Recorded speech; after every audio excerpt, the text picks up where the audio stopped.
Oh, wait. Got stuck with my buttons already.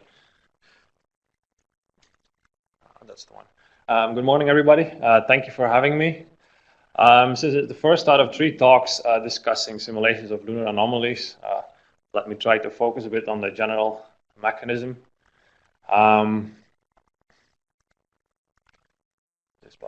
So as you all know, the moon lacks an intrinsic magnetic field, and this is actually the very first thing that was discovered by the Lunar missions when they were shot at the moon. Only Luna 2, because the Luna 1 mission missed the moon by about 5,000 kilometers, unfortunately. So this was the very first one who actually made it to the moon. So yeah, but we do know afterwards, because of Explorer and Apollo missions, and later with the most recent missions, that there are these regions of local magnetization called lunar magnetic anomalies. Typically, they are very, very non-dipolar. They are very small scale with respect to the lunar radius. They have surface magnetic fields like between 0.1 and around 1,000, maybe a few thousand nanoteslas. Where they're coming from, we don't really know yet. There is like contradicting information, I think, in the literature. There is a correlation with lunar swirl suggestions. I think there are quite a few talks on that as well during this session. We observe ion reflection, and then the thing which sort of interests me most is the possibility of surface shielding, meaning that maybe some of these anomalies are strong enough to sort of form a meaning magnetosphere, meaning that they will shield the surface from the impinging solar wind. So why might this be important? Well, first of all, I think it's cool science because you're in a regime where your ions are unmagnetized, but your electrons are magnetized. And as far as I know, nobody really sort of understand quite well how that all works. That might be interesting also because Mars has magnetic anomalies. Also, Mercury has a quite small magnetic field. And then the next ones. Personally, I'm quite skeptical about those, but possibly this magnetosphere might be a good spot to put your lunar base under. I'm quite skeptical. Hopefully you will see by the end of the talk why. Similarly, people are looking at how to actually generate artificial magnetospheres to shield spacecraft.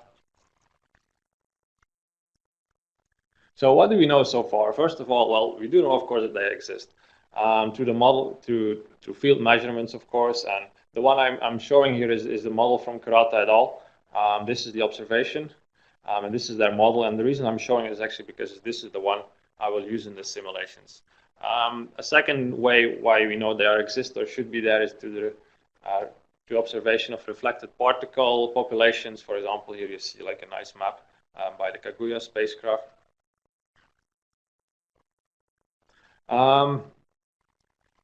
So since they're so small, actually, we do not really expect like a typical fluid-like interaction. By small, I mean they're small compared to inertial ion scales, small to the gyroradia.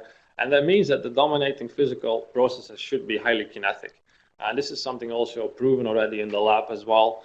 This is where you see a picture here from Xu Wang, who had a talk yesterday. Okay, how to simulate LMAs then? And that comes down to like how you describe the evolution over time of a ridiculously large number of particles. On one side, you can say like, hey, screw it, forget about these particles and just do like a fluid approach. Only on the other side, you have kinetic theory, which actually will look at all the individual particles and see how they interact with each other. And one way is the so-called particle and cell method. And the main idea there is that a weakly coupled system, meaning a system with lots of particles within a bisphere, can be represented by a small number of so-called finite superparticles. Personally, I think this is actually the way to go because you really need to have the ability to investigate like charge separation. Otherwise, there will be very little happening. Nevertheless, there are some great MHD and hybrid efforts, some of which you will hear in the 2 next talks. So, for some reason, my title of the slide disappeared. I'm not sure how that's possible. Anyway, so how does the particle and cell method work? You have a grid, which is quite coarse, where you solve Maxwell's equations. Within this grid, there are a bunch of particles floating around, which, of course, follow the Newton's equations. And the very simple idea of doing it is just you solve the one, you interpolate, you solve the next one, and so forth. The problem with that is, and this is what we call explicit PIC, and the problem with that is that you have very, very limiting constraints both on your time step as well as on your scales, because you need to resolve the smallest time scale, the smallest length scales. One way around it is using so-called implicit methods, where you're basically going to solve this entire system at once. And with scooping about 50 pages of maths under the carpet, you can prove that you can get rid of these stability constraints and actually have something boil down to this, which means that as long as the ratio between my time step and my length scales is sort of constant, or more or less in the same regime, I can actually have this thing nice and stable running. And the good thing about semi-implicit PIC, in this case is implicit moment method, is that I'm actually not removing any physics. Say, if I really want to have my small scales, I just have to adjust here this ratio, and I will have them again. So this is the simulation setup I'm using. Here is a simulation box, which is about 1 di, which comes to about 130 kilometers in size, which is actually only half of the ion gyro radius. So in principle, you would think that actually nothing would happen at all. If I have a solar wind plasma made out of ions, I flow it through the box, you wouldn't expect to see anything happening. But this is not the case. So this is what happens if you run the simulation. On the top panels, you see electron charge density. On the bottom, you see ion charge density. This is a vertical cut. This is actually at the surface. And you see that indeed I find the formation of this little tiny mini magnetosphere structure. I have a shielded region with around a higher density halo. This is the final steady state simulations. This is the lunar surface, just to be clear. For some reason, people are always confused on that. So we have here the magnetic field lines. You have the density structure. This purple line is actually a 0 in the magnetic field. We put that initially in because we were hoping to see some very nice magnetic reconnection features. Unfortunately, we haven't really found them yet, other than null point reconnection. So how come I have this nice thing forming? Well, of course, you know, ions are heavier than electrons, so that means that ions will travel, or will feel this magnetic field later than the electrons, meaning that you have a region where there is charge separation, which I've indicated here. And this region of charge separation actually sets up an electric field pointing away from the surface. And what this field is actually strong enough to do two things with my ions. First of all, my very low energy ions, they get reflected. About 6% gets reflected. It doesn't really come out too well on this flight, and the remaining of the ions just sort of get deflected to the sides of the dipole. With the electrons, actually, they get pushed in the third direction, because of course I now have an electric field pointing upwards, whereas my magnetic field is actually pointing out of the plane here, meaning they have an E cross B drift, which has been set up and pushing the electrons all the way into the third direction, forming this asymmetric structure. So there are two ways you could actually accomplish that, either being an E cross B drift mechanism or a gradient B drift mechanism. And from the simulations, it comes out that it's actually the E cross B drift, which is about 10 times stronger than the gradient B drift. So yeah, we have our mini magnetosphere. So what happens if I start playing with the plasma parameters? Here on the left for you, this is a reference run I showed before. If I switch around my IMF direction, meaning I do not have this 0 point anymore, I still get this nice magnetosphere forming, but I have a normal electric field which is about 25% weaker. It doesn't really show too well in the amount of reflected ions, but for some reason if you look at the shielding, meaning like the amount of particles, both electrons and ions, who makes it to the surface, you see that it doesn't work too well anymore. To other things, if I put like an oblique IMF field, the shielding is actually better because, of course, my particles will not crash straight down to the magnetic field, but come slightly under an angle, meaning that they get easier to push to the sides rather than having to be completely reflected. 2 minutes. Okay, then I might skip this one. Actually, the most interesting stuff happens when you start playing with the solar wind velocity. Here again in the middle, this is a reference run which has about 350 kilometers per second solar wind velocity straight down.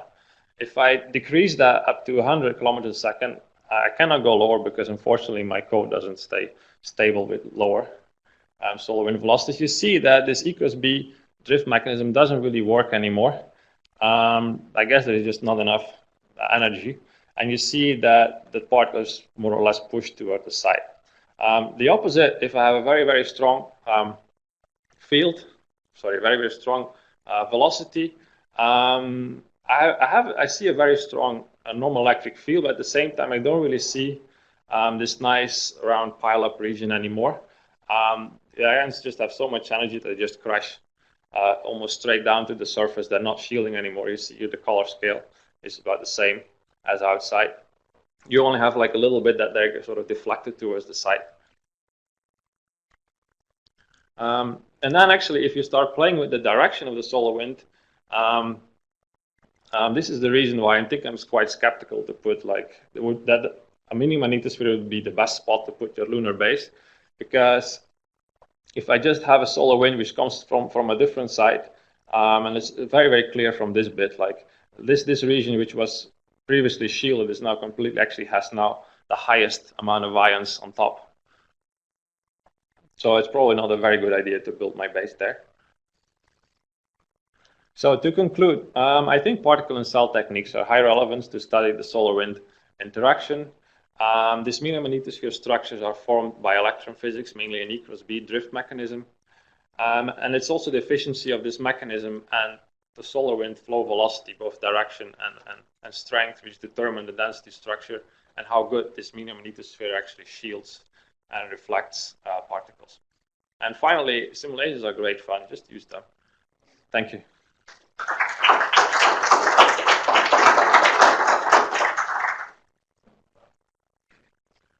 John Keller Goddard, very nice talk, simulations.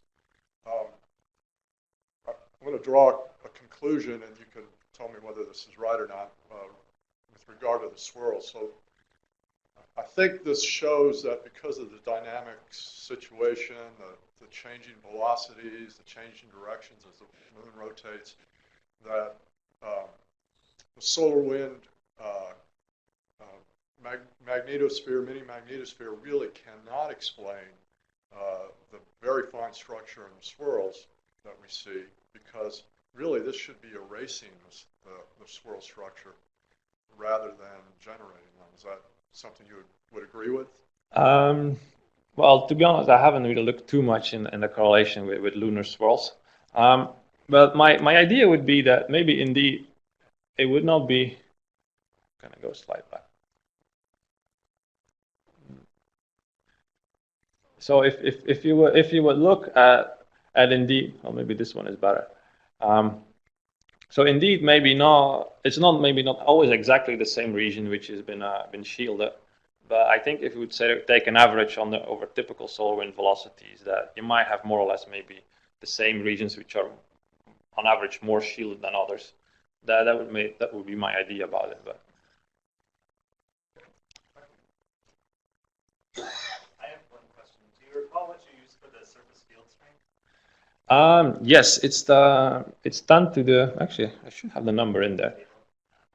Maybe I just cut it out because it should be in the table. It's 10 to the 12th angstrom per meter squared, whatever that is in the units you like. It's exactly the same number as Kurata has in his paper. That one. Yeah, I'm not sure whether I get there anytime soon. No, it's not in this table. Yeah, it's somewhere in there. Okay, Bill, one quick question. Yeah, just a quick question. In some of those plots, it looks like the magnetic field almost looks like you reproduce reconnection if the geometry was right. Is that something you have in your code as an electromagnetic code? It's a completely electromagnetic code, and the code is actually developed originally to do magnetic reconnection. But we don't really see typical typical particle stream or electron currents, which you usually see like on a nice reconnection region. We do, however, have like a bunch of null points along this line, which sort of pop up and disappear, and we're actually looking at that at the moment. Yeah, that's interesting. Okay, good. Yeah.